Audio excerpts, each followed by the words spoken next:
Hello and welcome to We Learn. This is session 3, Direct and Network Marketing, Customer Value Satisfaction Loyalty Structure.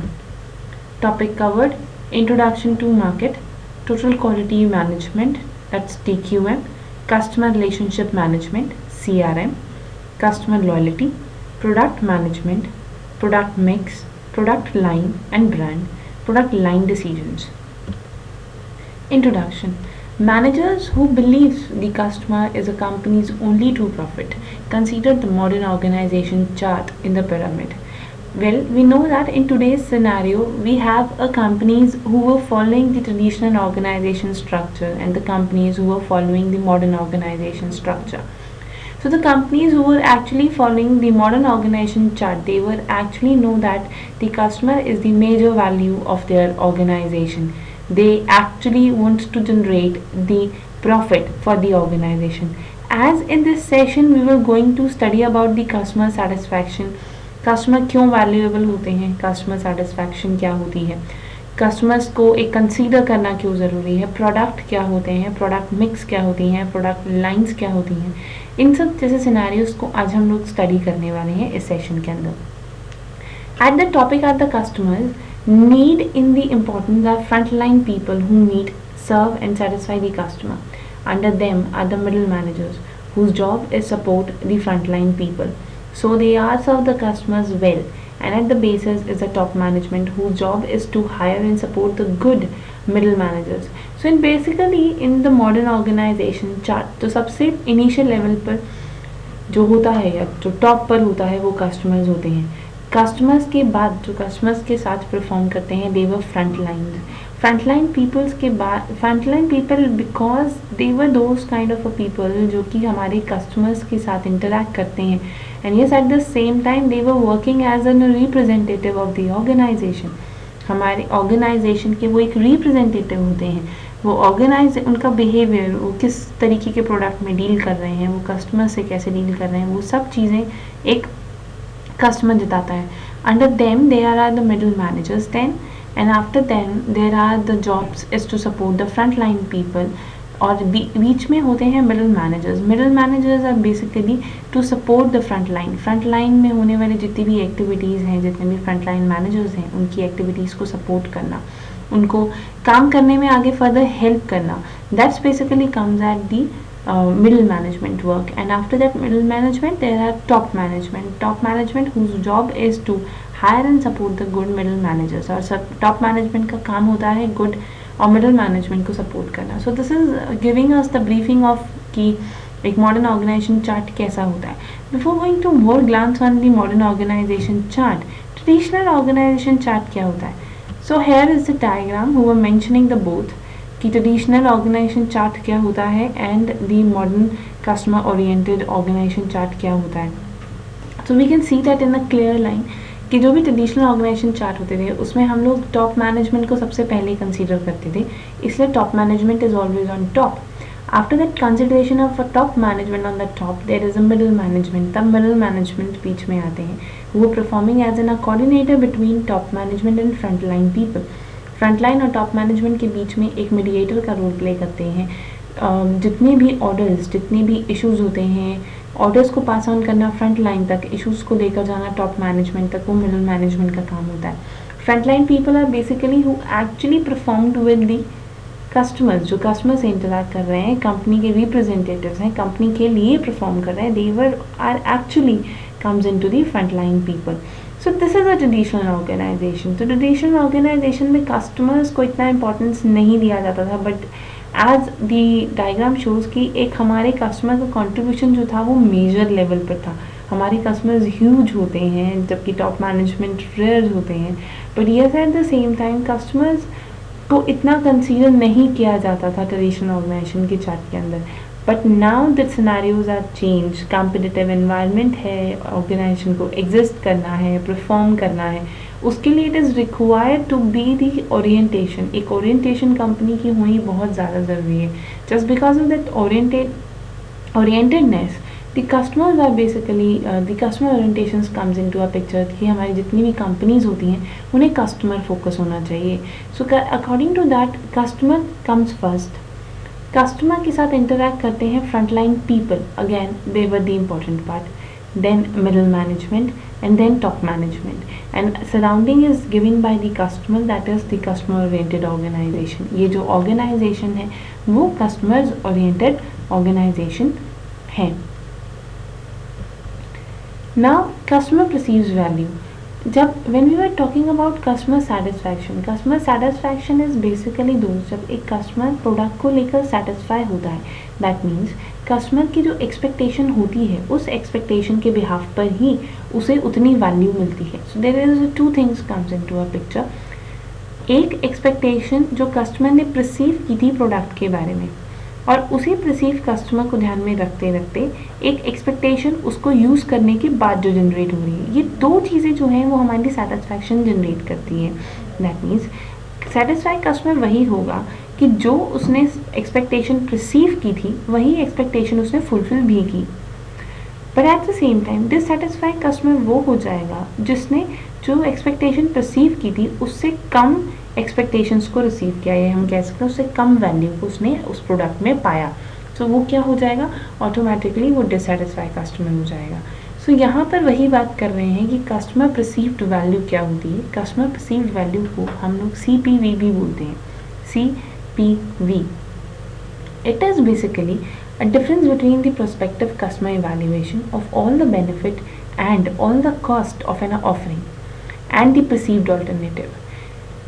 Customer evaluate करेगा उन हर सारे benefits को और cost को in terms of the alternative factors. मेरे market में कितने products हैं जो मुझे बेनिफिट्स दे रहे हैं, उस बेनिफिट्स के बिहाफ पर मुझे मैं कितनी कॉस्ट पे कर रहा हूँ. If I am paying a higher cost that means I need a higher value. If I am paying a lower cost तो probably I am not looking for a value. So this is what the customer perceived value, कि customer के हिसाब से जो एक perceived value generate होती है उसे CPV बोलते हैं. whereas total customer value is perceived monetary value of a bundle of economic, functioning, psychological benefit customer expect from a given marketing offering. Marketing offering को ध्यान में रखते हुए जब एक मॉनेटरी वैल्यू, एक bundle of economic, functional, psychological generate होती है, that's comes into the total customer value. That means customer perceived value is very much related to the customer zone, वो सिर्फ कस्टमर पर रिलेटेड थी. बट टोटल कस्टमर वैल्यू जो है वो पूरे सिनेरियोस को कंसीडर करती है. इकोनॉमिकल फैक्टर क्या है, प्रोडक्ट कैसे फंक्शनल कर रहा है, क्या साइकोलॉजिकल फैक्टर है, क्या उसने प्रोडक्ट के बारे में सोचा था, क्या बेनिफिट मिल रहे हैं, हर एक चीज़ को क्लब करके जो एक वैल्यू जनरेट होती है प्रोडक्ट की और कस्टमर की, that's comes into the total customer value. Now after getting the total customer value, what is total customer satisfaction? Total customer satisfaction क्या होता है? Satisfaction जैसे कि हमने स्टडी किया था is a person feeling of a pleasures or a disappointment resulting from comparing a product perceived performance. जो एक कस्टमर की perceived performance होती है उसको ध्यान में रखते हुए उसकी जो फीलिंग्स होती हैं, प्लेजर्स फीलिंग, और उसकी जो डिसअपॉइंटमेंट या उसकी सेटिस्फैक्शन जो होती है, वो दोनों जो निकल कर आती हैं, that's comes into the satisfaction. If the performance falls short of expectation, the customer is dissatisfied. If the performance matches the expectation, the customer is satisfied. So if the performance exceed the expectation, the customer is highly satisfied or delighted. So अगर performance exceed कर जाती है उसकी expectation से, तो वो customer क्या हो जाता है, they were delight customer, or we can say that highly satisfied customer. So this is the total customer satisfaction. Total customer satisfaction जैसा कि हम लोगों ने स्टडी किया कि it is very much similar to the total customer value. जिस तरीके की वैल्यू एक कस्टमर ने जनरेट की है उसी को ध्यान में रखते हुए वो अपनी एक सेटिस्फैक्शन भी जनरेट करेगा. दैट मीन्स उस प्रोडक्ट को लेकर उसकी क्या एक्सपेक्टेशंस हैं, उसकी क्या अपॉइंटमेंट है इन टर्म्स ऑफ वो क्या एक्सपेक्ट कर रहा है. सो जिस तरीके से उसकी एक्सपेक्टेशंस होंगी और जिस तरीके से प्रोडक्ट परफॉर्म करेगा उसी तरीके से उस कस्टमर को सेटिस्फाई और डिलाइट कस्टमर कहा जाएगा. Now, product and service quality. Product and service quality is basically what it is. What satisfaction will also depend on the product and service quality.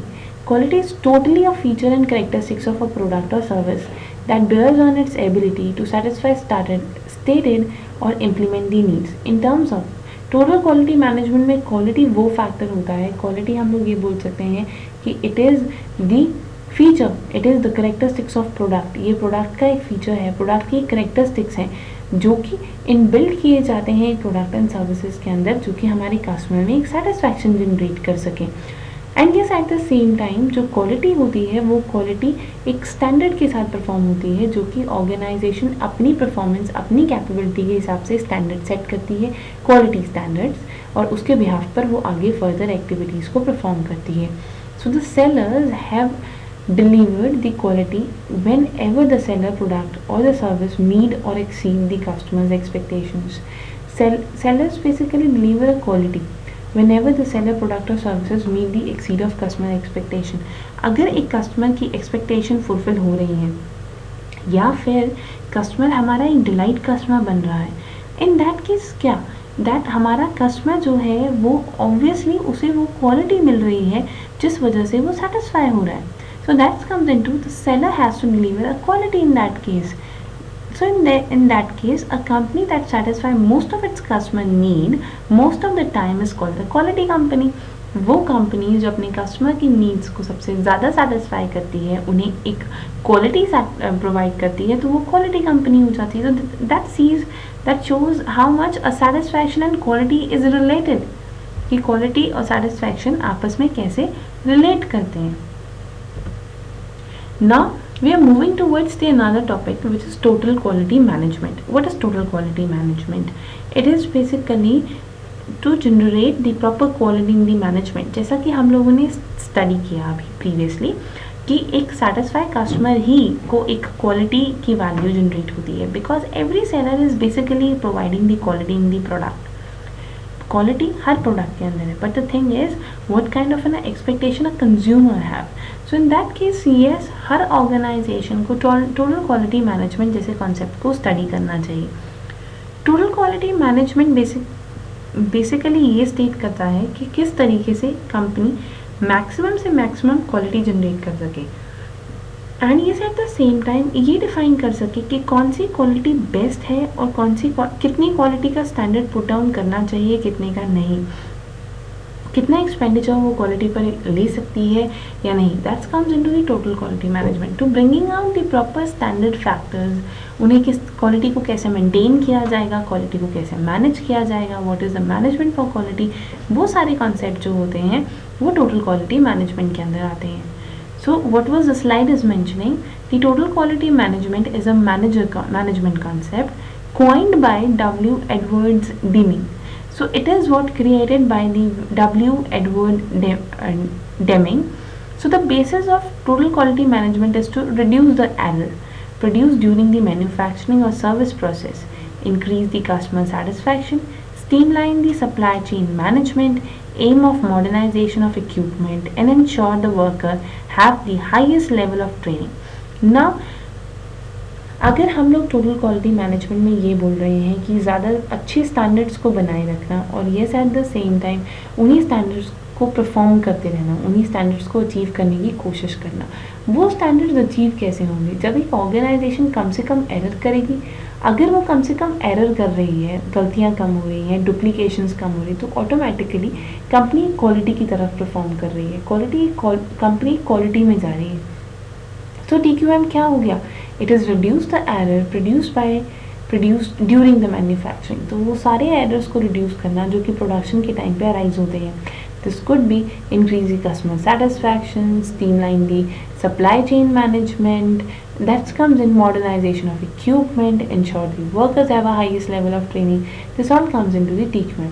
It is management process used to make the continuous improvement to all the function. हमारा जो TQM होता है वो एक management function होता है which is actually used to make the continuous improvement to all the functions, जो कि continuous basis पर एक इम्प्रूवमेंट लेकर आते रहना काम जो होता है वो टोटल क्वालिटी मैनेजमेंट का होता है। कम से कम एरर्स, कॉन्टिन्यूस इम्प्रूवमेंट की आपकी क्वालिटी मेंटेनेंस कभी भी ना रुके। And yes at the same time it represent an ongoing continuous commitment to the improvement. एक कमिटमेंट देना, एक कॉन्टिन्यूस कमिटमेंट, एक ऑन गोइंग कमिटमेंट प्रोवाइड करवाना, this is the work of a TQM. So the foundation of the total quality management is basically philosophy that support the meeting customers requirement through the continuous improvement. तो in short, अगर हम एक organisation की बात करते हैं, सो एक organisation के अंदर the total quality management is basically customer की needs को satisfy करते रहना, just to considering the continuous improvement in the performances. So that comes into the total management concept. Now CRM. What exactly is the CRM? CRM basically is the customer relationship management.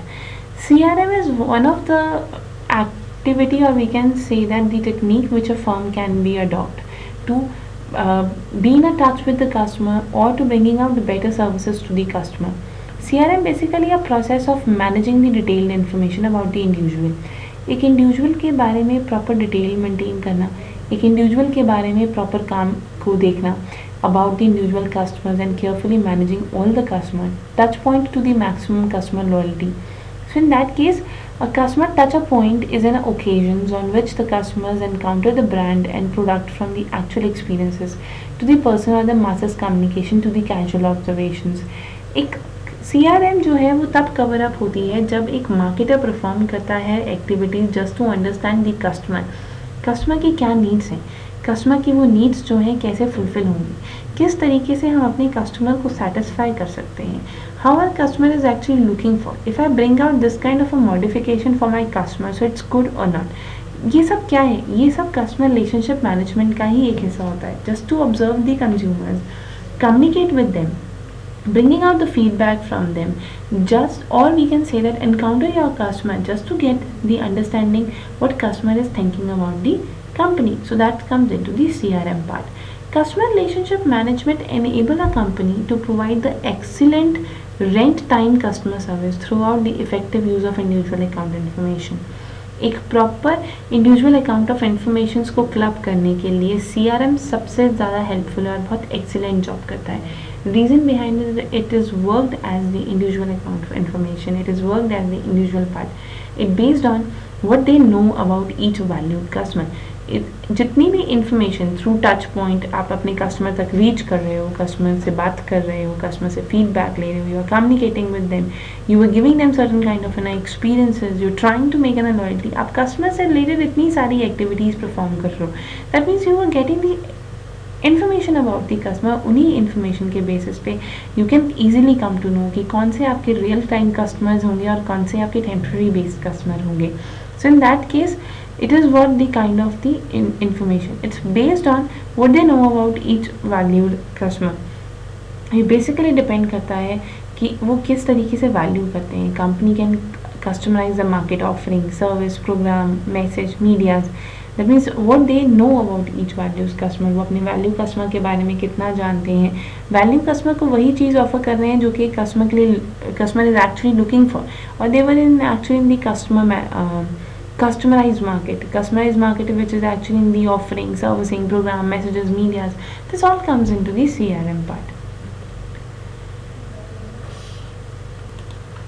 Okay, if we are talking about the customer relationship management, एक customer की satisfaction arise होती है, that's very obvious कि उससे एक customer loyalty generate होती है. Now what is customer loyalty? Customer loyalty is basically comes from the delight customer. जो भी एक कंपनी के डिलाइट कस्टमर होते हैं उनसे एक कस्टमर लॉयल्टी जनरेट होती है. That means when they were actually customers is actually stick to the company, और वो एक लॉयल्टी जनरेट है, या एक ये कह लीजिए कि वो एक कंपनी को वैल्यू देना चाहते हैं और कंपनी से वो इतने ट्रस्टवर्दी हो चुके हैं कि they always remain to be with the company. That is customer loyalty. So now customer loyalty को और अच्छे से अंडरस्टैंड करने के लिए we will going to discuss on the customer loyalty grid. कि कस्टमर लॉयल्टी ग्रिड बेसिकली होता क्या है. वी नो दैट कि हम लोग दो फैक्टर्स में डील करते हैं. One is expected, another is unexpected. If it is expected and if it's stated, अगर उसने जो उसे मिला और उसकी जो एक्सपेक्टेशंस थी वो दोनों हुई, वो सेटिस्फाइड कस्टमर हुआ. But at the same time उसकी किसी भी तरीके की एक्सपेक्टेशंस नहीं थी, but it's get the value, that is delight. Expected थी बट अनस्टेटेड रही, that means the company is unable to fulfil that, it is indifference, that is different case की एक एक्सपेक्टेशंस थी. अनएक्सपेक्टेड था बट अनस्टेटेड थी, तो प्रॉब्ली एक loyalty generate होने के केसेस होते हैं. That means customer, how the customer's expectations influence satisfaction and delight the loyalty. That means how the person is going to be performed. Now अब इन सारी ग्रिड्स को हम लोग वन बाय वन स्टडी करने वाले हैं. सबसे पहले zone 1 which is unstated and expected, zone of indifference.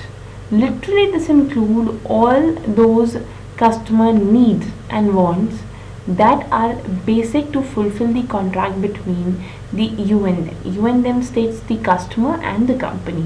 So in that case, all the factors, all the customer needs जो कि एक required थी और at the same time वो fulfill भी की जा सकती थी. We can take the example. Customer expect to treat with the courtesy and respect and would probably be puzzled and maybe even insulted if you ask them is there was a need.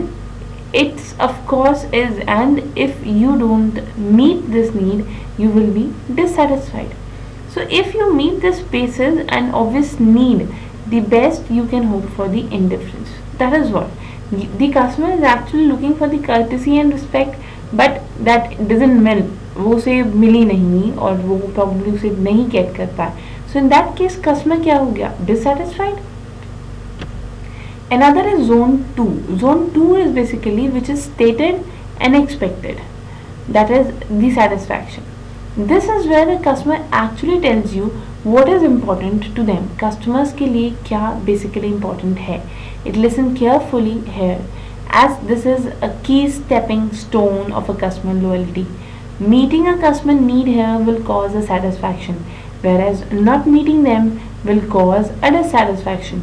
So in that case अगर हमारे customer को एक dissatisfaction मिलती है, so automatically क्या हो गया कि वो कभी भी एक लॉयल्टी की तरफ नहीं बढ़ पाएगा, क्योंकि लॉयल्टी की तरफ बढ़ने के लिए उसको सेटिस्फाई होना ज़रूरी होता है. So that is why it's a very crucial stage, क्योंकि इसके बाद हमारा कस्टमर जो है वो कस्टमर लॉयल्टी की तरफ मूव करेगा.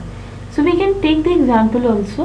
A customer might expect a volume discount on the purchase, but know that they have the specifically asked for it. So it is an expectation simply because other organization that the customer deal with provided this benefits. So in that case उसकी expectations थी कि yes उसे एक discount मिलेगा, but at the same time he asked for that particular discount. So in that case it is an expectation which is simple because the other organization that the customers deal with provide this benefit. और इस case में ये एक expectation है, reason is behind कि market में और बहुत सी ऑर्गेनाइजेशन डिस्काउंट प्रोवाइड करवाती होंगी. Then another is zone 3. Zone 3 is basically stated unexpected zone of delight. This is where the customer hopes for something and asks for it, but really does not expect you to provide it. This is where the opportunity to provide something beyond their expectations and by so doing will create a delight. So ये वो zone है जहाँ पर एक hope rise होती है हमारे customer की. Probably he asked for the hope, but as at the same time it is really did not expected from the performances. Expect नहीं की गई थी, ये उसकी होप थी, बट दैट मीन्स एक कंपनी अपनी सर्विस से अपने प्रोडक्ट से एक कस्टमर की होप तक रीच किया. That is for example a customer might ask for something that is usually available only in the primary priced product. Not providing it will unlikely cause dissatisfaction. So therefore this is an area of a particular attention in building a loyal customer base.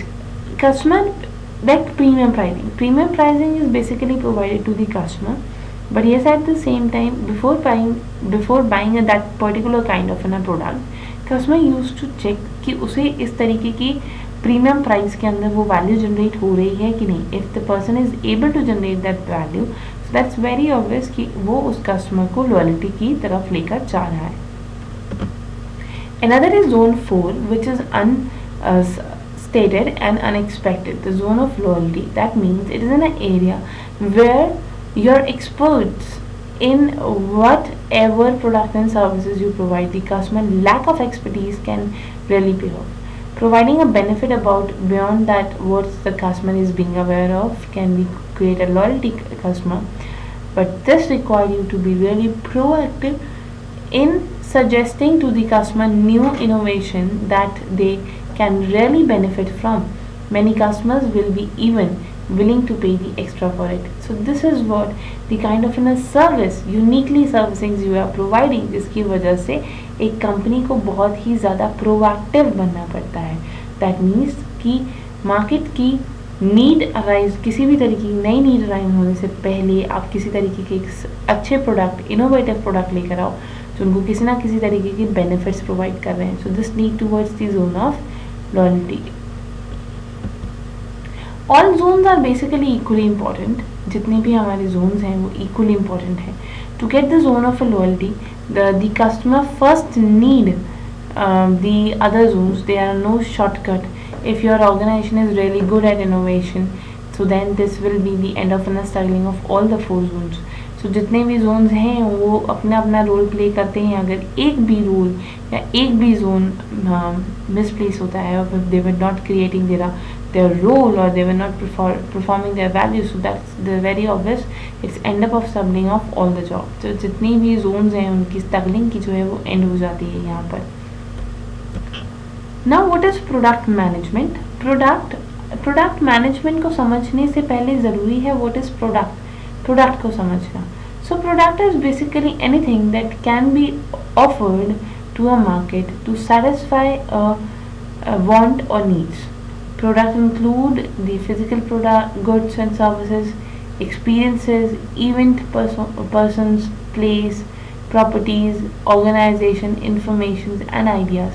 That is product. In terms of product, वो है which can be or we can say that which can be offered to the market, जो कि एक market में offer किया जाता है और जिसको खरीदने से एक wants and needs जो होते हैं वो फुलफिल किए जाते हैं. प्रोडक्ट जो है एक फिजिकल गुड्स भी हो सकता है, किसी तरीके की सर्विस भी हो सकती है, बट येस एक्सपीरियंसेस भी एक प्रोडक्ट हो सकता है, इवेंट एक प्रोडक्ट हो सकता है, पर्सन एक प्रोडक्ट हो सकता है, place could be one place, properties, organization, information and ideas are the product. What is the product management? Product management क्या होता है? Product management is basically the organization life cycle function within a company dealing with the planning or forecasting or marketing of a product or a product of all the stages of a product life cycle. In terms of, it is what of the organizational life cycle functions within a company dealing with planning or forecasting or manufacturing of a product or products at the all stage of level. So it is what bringing into the higher and purchasing of the product. It is depending upon the customer size also. That customer size in terms of it's more towards the what was the length, or we can say the width, not exactly the width, or we can say that the wealth of a company is company size, history of a company. Product management has a variety of functions and rules. So product management is basically when the organization introduce a product into a market, they must ask them shell a new questions, a new number of questions. So question introduced a product into a market. किस किस तरीके के questions जो हैं वो market के अंदर produce हो रहे हैं. Who is the product aimed? हमारे प्रोडक्ट की अल्टीमेट एम क्या है? What are the benefit will be expected? Product में से क्या बेनिफिट एक्सपेक्ट किया जा रहा है? How do they plan to the position of the product? अब किस तरीके से एक पूरे प्रोडक्ट की पोजीशन को प्लान आउट करना है? What is the differential advertising will help the product offer over the competitors? क्या एडवांटेजेस हैं प्रोडक्ट से आपको मिल रहे हैं जिससे आप एक कंपटीटर पर एडवांटेज ले सकते हैं? So this all comes into the product management. Kotler basically suggest that the product have an 3 levels. अगर हम प्रोडक्ट मैनेजमेंट की बात कर रहे हैं, सो टाइप ऑफ प्रोडक्ट्स या लेवल ऑफ प्रोडक्ट्स की बात होनी ज़रूरी है. इन टर्म्स ऑफ वो हमारा जो एक प्रोडक्ट होता है उसके हमेशा लेवल्स होते हैं. So there were 3 level: core product, actual product, augmented product. So first is core product. Core product is basically what is core benefit. एक प्रोडक्ट का core benefit क्या है, main benefit क्या है? Customer who purchase a camera and buying more than just a camera, they are purchasing memories. Level 2 is actual product. That is the upper side of the core product. All the cameras capture memory. The aim is to ensure that the potential customer purchase one is there. That means the strategy at this level involve organization branding, additional features and benefit to ensure that their product offer a differential advantages for their competitors. अपने competitors को proper तरीके का competition देने के लिए, अपने customer को एक प्रॉपर तरीके की परफॉर्मेंसेस देने के लिए है एक्चुअल प्रोडक्ट्स दिए जाते हैं. दैट मीन्स एक कस्टमर के एक्चुअल जो एक पोटेंशियल फैक्टर्स होते हैं, जो उसकी पोटेंशियल नीड्स होती हैं, उसे फुलफिल करने की कोशिश की जाती है. Another is augmented product. Augmented is what additional non tangible benefit can be offered. किस तरीके के नॉन टेंजिबल एडिशनल बेनिफिट्स दिए जाते हैं. Complete at this level is based around the after sale service, warranty, deliveries and so on. So जितनी भी after sale services, जितनी भी वारंटीज, जितनी भी डिलीवरीज एंड सो ऑन होते हैं, वो सब जो है वो एक्स्ट्रा एडेड वैल्यूज़ हैं जो कि एक प्रोडक्ट में दी जाती है और वो ऑग्यूमेंटेड की तरह काम करती है. That comes into the augmented product. Now this is the diagram of the product, जिसमें हम लोग प्रोडक्ट को देख सकते हैं कि core liquation is the main function. अगर किसी भी तरीके की पैकेजिंग करनी है, so that's comes into the total product कि उसमें एजुकेशन फीचर्स हैं, प्रॉपर पैकेजिंग है, प्रॉपर ब्रांडिंग है. That's comes into the education, or we can say that it is related to the total product.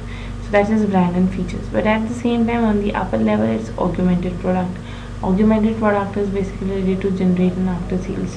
जितने भी after sale services हुए हैं, जितने भी कॉन्सेप्ट के साथ वो प्रोवाइड करवाए जाते हैं, वारंटी होगी, गारंटी होगी, वो सब ऑग्यूमेंटेड प्रोडक्ट्स के अंदर आते हैं. Now product design. Product design क्या होता है? Product design is basically will the design be selling point for the organization, as we have seen with the IMAC, the new VT Beetle or the diesel vacuum. This is what designing part. आप अपने ultimate product की किस तरीके की designings कर रहे हो, कैसे आप उनके डिज़ाइनिंग फैक्टर्स बना रहे हो. Another is product quality. Product quality is कि किस तरीके की प्रोडक्ट क्वालिटी में आप हो. That's comes into the product quality factor. Then product feature. Product quality में क्या है definition? Quality has to consistent with the other element of the marketing mix. A prime-based pricing strategy has to reflect the quality a product offer. So किस तरीके की quality एक product offer कर रहा है, that comes into the product quality. Another is product feature. What feature will add that may increase the benefit offered to the target market. किस तरीके की फीचर्स हम लोग प्रोडक्ट में दें ताकि वो हमारे टारगेट मार्केट को अचीव कर सके और येस उस केस में एक एडिशनल बेनिफिट्स भी प्रोवाइड करवा सके. Branding. Branding is one of the most important decisions a marketing managers can make is about the branding. The value of a brand of today's environment. Brand is a name, is a symbol. ये किसी भी तरीके का नाम हो सकता है, symbol हो सकता है, sign हो सकता है, but it is a value which gives the quality to the person, who will give a confidence to the customer. Customer को confidence देना कि हाँ वो इस तरीके की quality, इस तरीके की value generate कर सकती है. So brands have the power of an instant sale. They convey a message of a confidence, quality and reliability to their target market.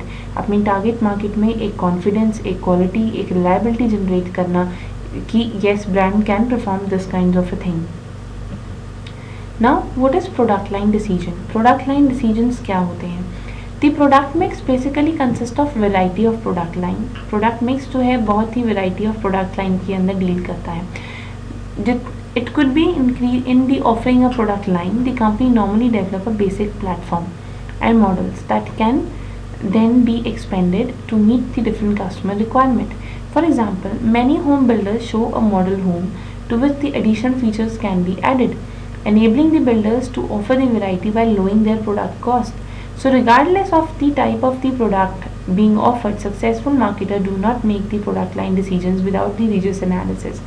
In terms of product mix के अंदर बहुत से ऐसे variety of product add on होते हैं जो कि काम करते हैं. वो सारे वेराइटी ऑफ प्रोडक्ट्स जो होते हैं they were actually comes into the product line. Now the product life cycle. जैसे कि we will getting the idea of the product line, की प्रोडक्ट लाइन होते हैं वैरायटी ऑफ प्रोडक्ट जो कि कंपनी ऑफर करती है. Brand we comes to know about the brand ideas. So now one of the important understanding in the product mix is the product life cycle. This is what understanding the life period of a product. Product always have 4 stages in their life cycle. First is introduction, that is a period of slow sales growth as a product is introduced in the market. जब एक product market के अंदर introduce होता है, जब उसका profit बिल्कुल नहीं होता, but yes there was the huge expenditures for in the name of the advertisings, वो एक इंट्रोडक्शन होता है. Another is the growth part. Growth is a period of rapid market acceptance and the substantial profit improvement. This is a growth area जहाँ पर एक market के अंदर growth generate होती है. People start accepting that product and yes, इसी acceptance की वजह से एक profit generation भी और एक sales भी शुरू हो जाती है. In a maturity stage, a period of a slowdown in a sales growth because the product has to achieve the acceptance by most potential buyers. जितने भी पोटेंशियल बायर्स होते हैं उन सब से एक अचीवमेंट और एक्सेप्टेंस आ गई होती है. दैट मीन्स जितने भी कस्टमर्स हैं वो सब आपका प्रोडक्ट खरीद रहे हैं. This is maturity stage. Profit stabilise और declining, in that case profit जो है हमारी सेल्स कांस्टेंट हो जाती है, प्रॉफिट थोड़ा स्लो हो जाता है या बहुत थोड़ा ज़रा लिटिल बिट कम हो जाता है because of increase marketing outlets. आप उतने ही ज़्यादा कॉम्पिटिटर्स हैं, कॉम्पिटिटर्स को बीट करने के लिए आप एडवर्टाइजिंग्स दे रहे हो. सो इन दैट केस जितने भी एक फैक्टर्स होते हैं रिलेटेड टू दी प्रॉफिट वो सब कांस्टेंट हो जाते हैं. And declining is the finally stage जहाँ पर एक जो प्रोडक्ट का लाइफ साइकिल होता है वो डिक्लाइन हो जाता है. दैट मीन्स प्रोडक्ट की सेल बिल्कुल वाइंड अप हो जाती है, प्रॉफिट नहीं होता है and it is the downfall for the product. So this is a declining stage. So here is the full fledge diagram of the PLC. PLC is basically started from the introduction stage as we see in the diagram. ये एक introduction stage से start होता है. Introduction से एक growth से maturity and then declining stage. But yes, before that introduction, जैसे कि white line देख रहे हैं आप, ये white line जो है ये PLC है. Introduction में हमारी sales and profit it's very slow, बहुत ज़्यादा नहीं है. But in a growth stage, the company's product actually grow very fast. और इसी वेरी फास्ट के बाद एक हल्का सा हाइक होता है और उस हाइक के बाद constant and start declining. This is a maturity period and after that maturity period there will finally a declining. But इससे पहले भी एक प्रोडक्ट डेवलपमेंट ग्राफ बनता है. दिस ग्राफ इज़ व्हाट जहाँ पर आपका प्रोडक्ट प्रोड्यूस हो रहा होता है, कंपनी में प्रोडक्ट प्रोड्यूस होता है. So this is what where the product is being produced. सबसे पहले प्रोडक्शन एरिया आता है. That is it is all production area जहाँ पर एक कंपनी को एक पैसा लगाना पड़ता है, प्रोडक्ट के ऊपर इन्वेस्टमेंट करनी होती है. सो ये जो इन्वेस्टमेंट होती है वो इंट्रोडक्शन स्टेज तक चलती है. दिस इंट्रोडक्शन स्टेज, इस इंट्रोडक्शन स्टेज के बाद ये इन्वेस्टमेंट जो है वो प्रॉफिट्स के अंदर कन्वर्ट होने लग जाती है and then it is higher in a growth and start declining in maturity stage and become near about very low in a declining stage. So this is the full fledged of PLC. ये PLC का diagram है. So now yes, there are few questions which you have to do it yourself. First is explain product line cycle. That means you have to explain what is product life cycle और customer loyalty. Customer loyalty क्या होती है और product life cycle क्या होता है. So yes, this is all about for the today's session. We were winding up here. Thank you so much. Happy learning. We learn.